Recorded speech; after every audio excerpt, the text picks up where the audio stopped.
This is Tall Tale TV, your podcast for sci-fi and fantasy short stories. The Last of the Line, written by Liam Martin, performed by Chris Herron. Witchfinder General Roderick rang the doorbell to 6 Hardingdale Drive. He was wearing a long leather coat, a black bowler hat, and a woolly scarf that was pulled up over his nose and wrapped so tightly that his 2 milky gray eyes seemed to bulge from his face. He peered at the brass number 6 on the wooden doorframe. Someone had written a 6 on either side with a felt-tip pen. "Who's he meant to be?" a ginger-haired boy mockingly asked his mother as they walked by. "He looks like he's gone funny in the head." Roderick pretended not to hear, rang the doorbell again. Eventually, the door opened, and a blue-eyed old woman poked her head out. "Sorry to keep you waiting, Pat. My knees aren't what they used to be." Roderick took a piece of parchment out of his pocket. "By the decree of Witchfinder General Hopkins and all who followed thereafter, I accuse you of being an occultist. What do you have to say in your defense?" Miss Figleroot thought for a moment. "What's an occultist?" "A witch." Well, in that case, you better come in. And don't forget to wipe your shoes." Roderick unsheathed his axe and scraped the sludge from the soles of his boots before going inside. "I'll put the kettle on." "Nothing for me." "You sure, Pat? There's nothing like a warm mug of tea to warm up your insides." "I'm sure." "Tell you what, I'll make you one anyway. If you don't fancy it, just leave it." The sitting room had pastel pink wallpaper, luminous red carpets, and a porcelain frog on every surface.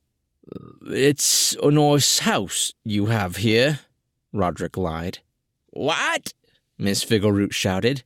"You'll have to speak up. I'm going a bit deaf."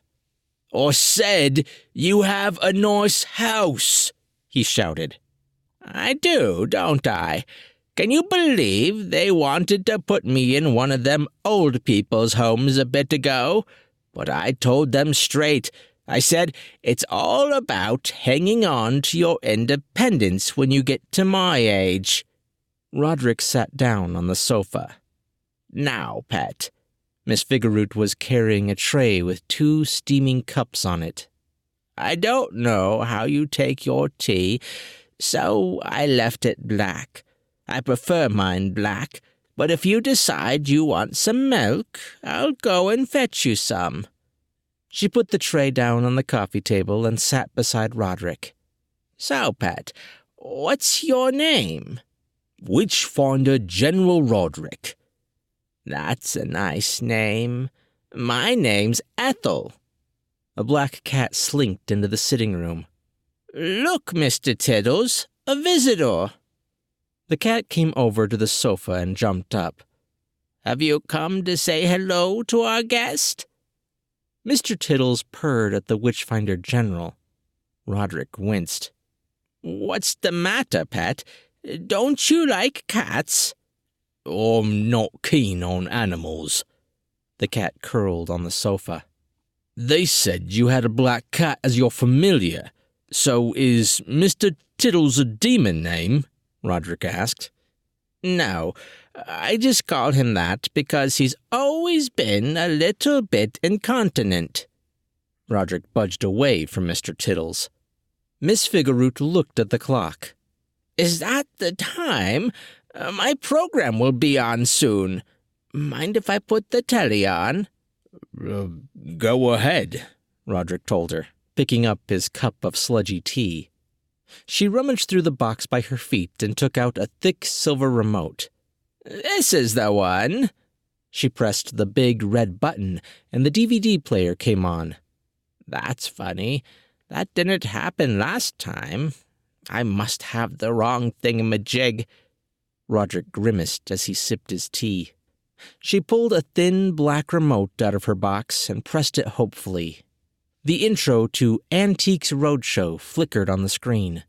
I do love my programs, you know. Don't know what trouble I'd be getting into without them." Roderick coughed on a lump of congealed tea leaf. He put his tea back on the table. There was a picture beside the TV. It was a black and white photograph of a raven-haired young girl and a scowling middle-aged man. "Is that you in the picture?" Roderick asked. Miss Figueroot glanced at the photo. "Yes, that's me when I was a girl, and that's my Uncle Damien. We were in Mablethorpe, I think. Must be 50 years now. He passed away about a year ago." Miss Figueroot sighed. "It's just me now, the last of the line." Roderick bowed his head. On the TV, a thrifty old man was haggling with one of the presenters over a set of antique spoons. "Ooh, you let him have it, pet," Miss Figueroot cheered. Roderick took out his axe and began inspecting it while Miss Figueroot sat slurping her cup of tea. He had been told by the order that he was hunting down an evil sorceress, but Miss Figueroot was just a kind old woman with bad knees. Was she really that much of a danger to society? When the closing credits rolled over a picture of the triumphant old man holding a set of spoons, Miss Figueroot turned the TV off. "Right. How are we going to do this, then?" she said. Roderick looked at his axe. "It turns out I might have brought the wrong axe for the job. This one's strictly for wizards." "We can't be having that. You need the proper tools if you want to do something properly." Roderick got up and sheathed his axe. "Oh, better be going back to the monastery, then." "You sure you don't want to stay for tea? I'm doing corned beef sandwiches." "I'm sure." "Have it your way, then. Mind if I don't show you out, though? My knee's playing up again." "Farewell, Miss Figueroot." "Bye, pet. Same time next week?" Roderick smiled. "Same time next week." Liam Martin wrote this only with the hopes that you would enjoy it. If you did, then be sure to subscribe. This show is available on YouTube, Facebook, and just about every podcast app available. I'm Chris Herron, and that's it for today's Tall Tale TV.